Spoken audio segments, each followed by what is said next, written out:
So what I would like now to do is to present some of the results when we implemented this at the Hartford Hospital. So in this graph, in the blue curve, you see the current census, and the yellow is the optimized census. And you observe that we only change 11 out of 250 surgeons. So the vast majority of surgeons are unchanged. By selecting them appropriately, we decrease the peak census by 21 beds, which means that now the hospital has 21 beds more to work with, meaning that it can accommodate more patients in specialties that are highly congested. Not all beds are the same. Some beds, for example, ICU beds, beds for critical care, are far more in demand, far more important. So we can also, when we optimize, instead of minimizing the number of beds, maximize the improvement, we can also weight the beds. We can say we give more emphasis to ICU beds and so forth. So this particular run was done without specifying particular weights for ICU beds. What we see in this graph on the horizontal axis is the number of allowed changes, how many doctors change. On the vertical is the benefit.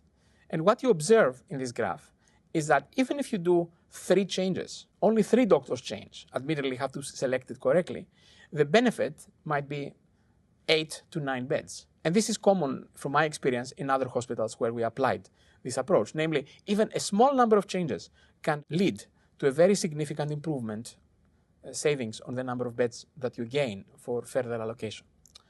So in this particular graph, what we saw is how 3 changes can save 9.6 beds. The reason is a fractional is because this is the average over the year. So every week, some weeks is 9 beds, some weeks is 8 beds, some weeks is 10, some weeks are 11. On average, is 9.6 beds.